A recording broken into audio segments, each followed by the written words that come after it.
Hi, this is Scott again at Support Bahrain Rights, and in the previous video I mentioned that Sharif Bassiouni has stated in an interview that he could not find evidence proving crimes against humanity because he says they would need to be part of a systematic element of state policy, and because he could not find an order or an agreement from military or political leaders that he did not have proof of a systematic element of state policy.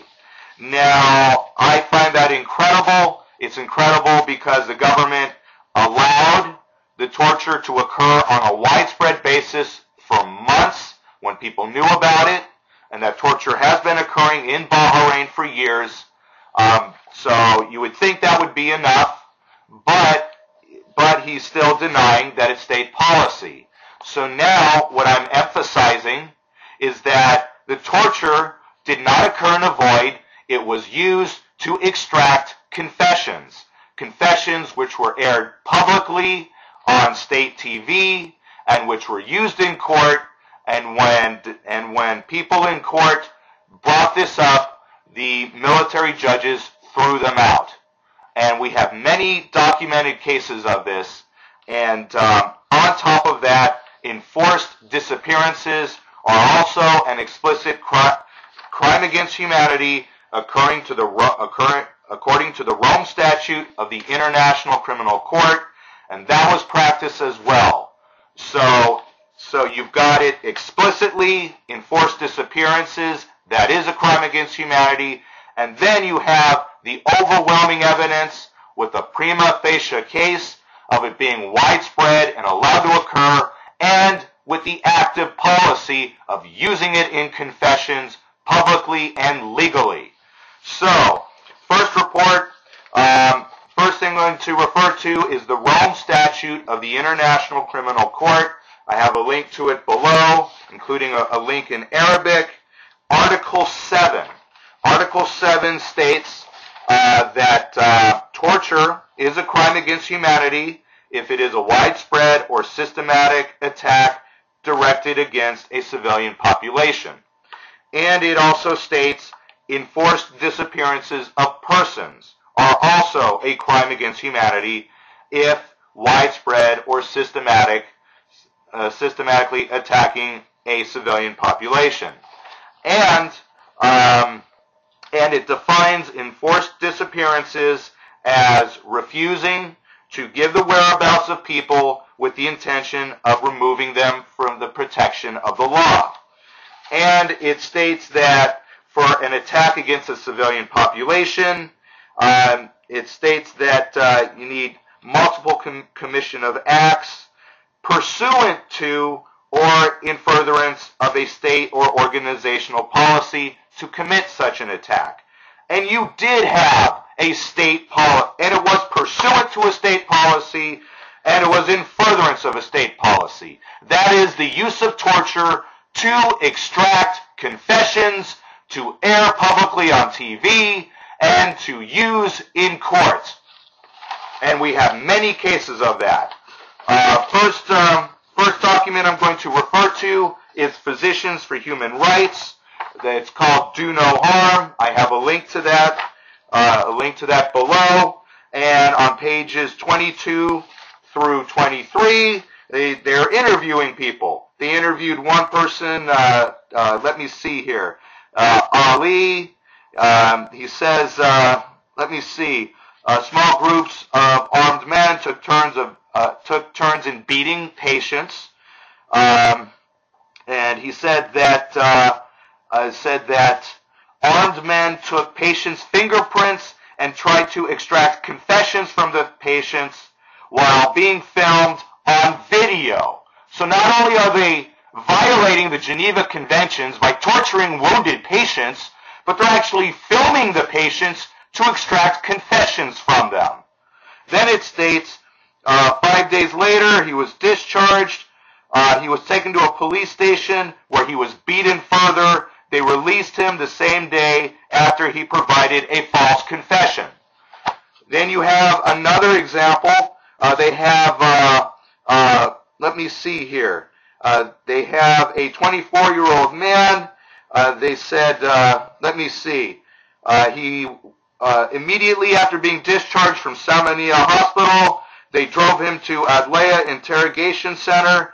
He was beaten with fists and batons, and it said the police demanded a confession that he participated in the Pearl Roundabout demonstration. He attacked police with swords and received military training in Iran. They released him the same day that he confessed. So that's page 23 of Physicians for Human Rights Report.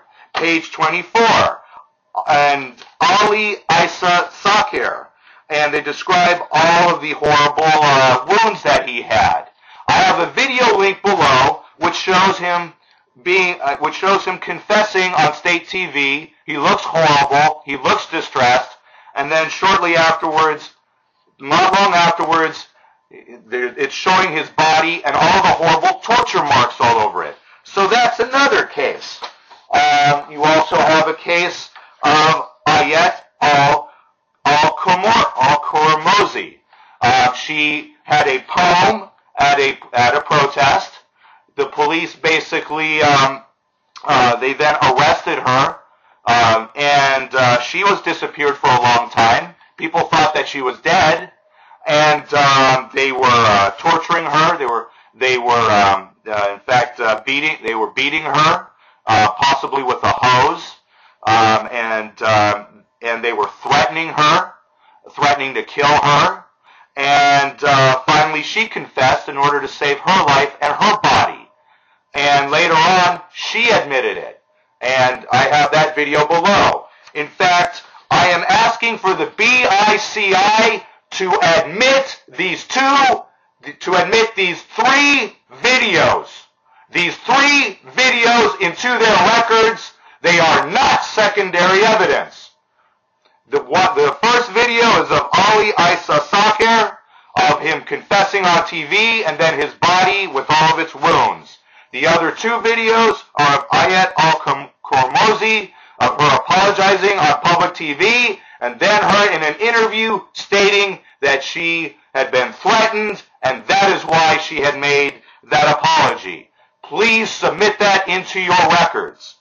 The next article we have here is Bahraini female doctors. They recount detention horror, and I have an article to that, and it says one person told the female doctor, it says, "I'll advise you that we will get you to say whatever we want, either by you saying it willingly, or we will beat you like a donkey and torture you until you say it," one female doctor said. So that is another case. And then later on, a male interrogator said, "I will have muta with you." He threatened to rape her. So that's another example of it. We have Abdulhadi Alkhawaja, and this was a case where they actually were trying to rape him. And let me see here. It says it says they handcuffed him. Let me see. They proceeded to touch him, and they tried to take his pants off. So he banged his head against the wall to finally stop it. When he tried to say this in court, the military judge threw him out.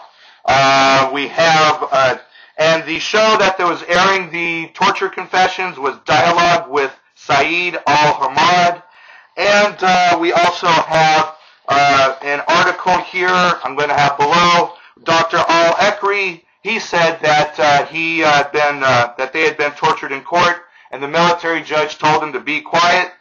He could only plead guilty or not guilty, and they were doing that to other doctors also. So the evidence is overwhelming. This was state policy, also referred to torture redux by Human Rights Watch. This was state policy for many years.